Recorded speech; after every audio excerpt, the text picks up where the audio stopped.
Welcome to Fibonacciku. So, kali ini kita akan membahas tentang urutan operasi matematika. Nah, di sini coba aku ingin memberi contoh nih. Misalkan kita punya sebuah soal matematika, yaitu kita punya 3 ditambah 5 dikali 2 nih. Nah, pasti kalian bertanya-tanya nih, ini bisa kita kerjain dari kanan ke kiri, ya kan? Dan lalu kita juga sebenarnya bisa kerjain dari kanan ke kiri nih. Nah, tapi coba kita kerjain dulu nih. Yang pertama dari kiri ke kanan. Nah, misalkan kita kerjain dari kiri ke kanan nih.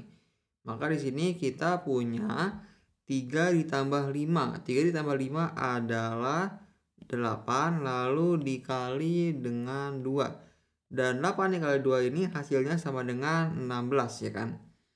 Nah, ini kalau kiri ke kanan. Dan lalu kalau misalkan dari kanan ke kiri, kita punya 2 dikali 5 nih. 2 dikali 5 ini adalah 10, lalu ditambah dengan 3. Nah, kalau kita punya 3 ditambah 10 ini hasilnya adalah 13 nih. Nah, loh, tapi kalau kita perhatikan nih ya, dari bentuk yang kita punya ini, 3 ditambah 5 dikali 2 ini, hasilnya kan harusnya cuma ada satu hasil doang.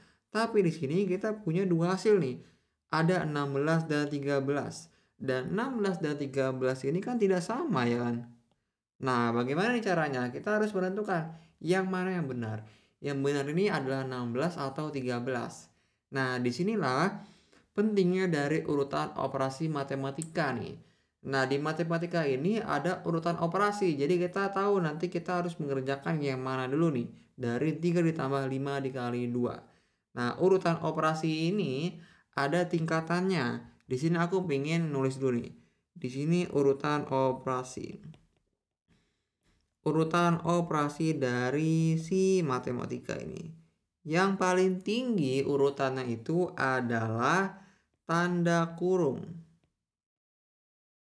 Dan habis tanda kurung ini adalah eksponen. Nah, eksponen itu apa sih? Eksponen itu adalah pangkat-pangkatan lalu akar-akaran nih. Dan selanjutnya habis eksponen ini adalah perkalian dan pembagian. Perkalian dan pembagian. Dan selanjutnya yang terakhir nih, habis perkalian dan pembagian ini adalah penjumlahan dan pengurangan. Penjumlahan dan pengurangan. Pengurangan. Nah, ini adalah urutan dari urutan operasi matematika. Nah, jadi yang paling atas ini kita harus kerjakan dulu dan yang paling bawah ini yang kita kerjakan terakhir. Nah, kita sekarang udah tahu nih urutan dari operasi matematika. Dan sekarang coba kita kerjain soal kita nih 3 ditambah 5 dikali 2. Nah, sekarang kalau kita udah punya urutan operasi matematika ini, coba kita aplikasikan ke soal kita. Di sini akan ada 3 ditambah 5 dikali 2. Nah, dari urutan operasi nih ya, kalau kita punya jumlah dan kali, mana dulu yang kita kerjain? Kita kerjain dulu yang perkalian nih ya kan, karena perkalian ini urutannya lebih tinggi dari penjumlahan. Oleh karena itu di sini kita kerjakan dulu yang si perkaliannya ini. Maka di sini sama dengan 3 ditambah yang perkaliannya ada 5 dikali 2. 5 dikali 2 ini adalah 10. Dan oleh karena itu kita dapat nih hasilnya, yaitu sama dengan 3 ditambah 10 adalah 13. 13 ini adalah hasilnya. Dan kalau kita perhatikan lagi nih, dari dua contoh ini, dari yang 8 dikali 2 sama dengan 16 dan 3 ditambah 10 sama dengan 13 ini, mana yang betul?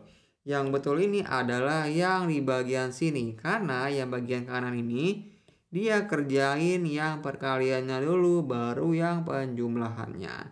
Nah, jadi beginilah pembahasannya tentang urutan operasi matematika. So, see you in the next video. Thank you.